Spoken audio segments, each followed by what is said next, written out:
হেই, কি অবস্থা সবার?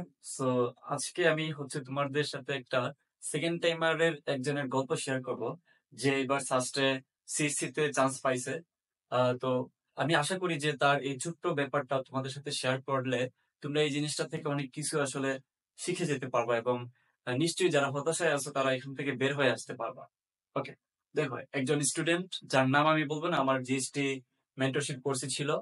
তো সে আমাকে মেন্টরশিপ থাকা অবস্থায় যেমনটা হয়, যে প্রত্যেকেই আমার সাথে কথা বলে নিয়ে কিংবা কোনো একটা প্রবলেমে আটকাইলে আমাকে মেসেজ করে দেয় যে ভাইয়া এই জিনিসটা বুঝতেছি না কিভাবে হবে। আমি আমার যথাসাধ্য সেটা চেষ্টা করি। তো এগুলার বাইরেও আমি তাদের পার্সোনাল ব্যাপার নিয়ে আলোচনা করতাম।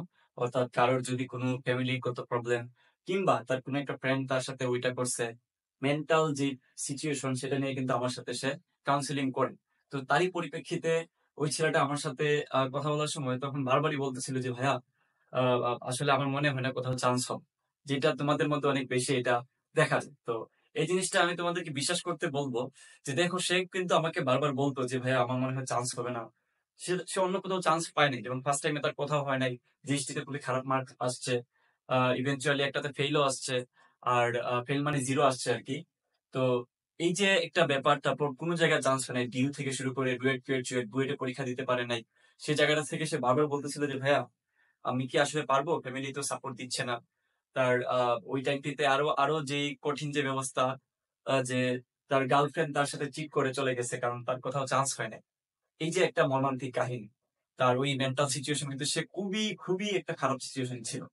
তো তখন আমি তাকে একটা জিনিস বুঝাইছিলাম আমার নিজের উদাহরণ দিয়ে, যে আসলে চান্স পাওয়া না পাওয়া সম্পূর্ণটা নির্ভর করতেছে তোমার নিজের ইফোর্টের উপর।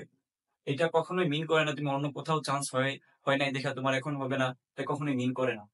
আমরা সবাই চেষ্টা করলে কিন্তু আমাদের জায়গায় পৌঁছাতে পারি। অন্তত আমি যদি 100 তলার উপরে যাওয়ার ইচ্ছা থাকে, ডিলটা আমাকে 200 তলার মতো করে শক্তি দিয়ে ছুটতে হবে। তাতে করে আমার 200 তলা না গেলেও 100 তলায় এসে থামবে। তো তারাই আমি বলছিলাম যে তুমি একদম টপ 10 এর ভিতরে থাকার মতো পড়াশোনা করো ফার্স্টে। সে ওইভাবেই পড়াশোনা করে গেছে, এবং তাকে আমি এটা বলছি যে তুমি পারবা। তার পারফরমেন্স কিছু আমি জানতাম না, সে আদৌ কি পড়াশোনা করছে কিনা সেটাও জানতাম না।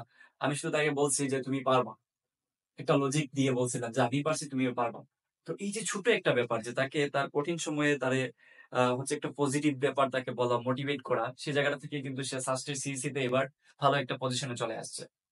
তো আমি তোমাদেরকে এটা বলার উদ্দেশ্য এটাই, যে তোমরা যারা এখন চিন্তার মধ্যে আছো যে কয়দিন পরে পড়াশোনা শুরু করব, হবে কিনা জানি না, ফ্যামিলি সাপোর্ট নাই, নানান ধরনের প্রবলেমে ভুগতেছো, তাদেরকে বলবো যে এই ছোট ছোট বিষয়গুলো কিন্তু তোমরা তোমাদের মধ্যে ধারণ করে তোমাদের জার্নিটা মানে সচল রাখতে পারো। তার জন্য আসলে তোমরা, আমি বারবারই বলি যে এই এই জিনিসটা পসিবল হয় একজন মেন্টরের কাছাকাছি গেলে। এই ডাজন্ট মিন যে তুমি আমার কাছে আসবা। একটা মেন্টর চুজ করো, তোমার আশেপাশে ভাই থাকলে তাকে চুজ করো, যে বিশ্ববিদ্যালয়ে পড়ে কিংবা যে ভালো মেন্টরিং করতে পারে। এতে করে হয় কি জানো, তোমার উইকনেস যেগুলা আছে ওগুলা সে খুব ভালো মতো তোমাকে সাহায্য করে to come back in your study. তো আমি তোমাদেরকে বলবো, যারা মেন্টরশিপ কোর্স নিতে চাও তারা আমার এই যে রোড টু সাকসেস নামের যে সেকেন্ড টাইমের জন্য যে কোর্স আছে সেটা নিতে পারো। এই কোর্স নিয়ে আমি প্রায় অনেকবারই বলছি, সো তোমরা এটা নিয়ে যদি জানতে চাও তাহলে আমার অন্যান্য ভিডিও দেখতে পারো, যেখানে কি কি কন্টেন্ট থাকে। বাট আমি তোমাদেরকে যে গল্পটা বললাম এই জিনিসটার মাধ্যমে এটাই মোরাল অফ দ্য স্টোরি, যে তোমার খারাপ সময়ে যদি কেউ তোমাকে ভালো কোনো কিছু বলে, তাহলে ওইটা তোমার জন্য অনেক বেশি ইফেক্টিভ হয়। বা নেগেটিভ জিনিস বললেও কিন্তু ওইটা অনেক বেশি ইফেক্টিভ হয়। কারণ কি জানো, নেগেটিভ কিছু বললে সাথে সাথে ওইটা মাথার মধ্যে ক্যাচ করে যায়, কারণ ওই সময় মাথাটা নেগেটিভ হয়ে থাকে। তো তুমি চুজ করবা যে তুমি আসলে নেগেটিভ মানুষজনের কাছাকাছি থাকবা নাকি পজিটিভ মানুষের কাছাকাছি থাকবা। তো সবার জন্য শুভকামনা থাকলো। আর ভর্তির যে নিয়মটা সেটা আমার ডিসক্রিপশনে দেওয়া থাকবে, কিভাবে ভর্তি হইতে পারো। সো সবার জন্য শুভকামনা থাকলো। আল্লাহ হাফেজ।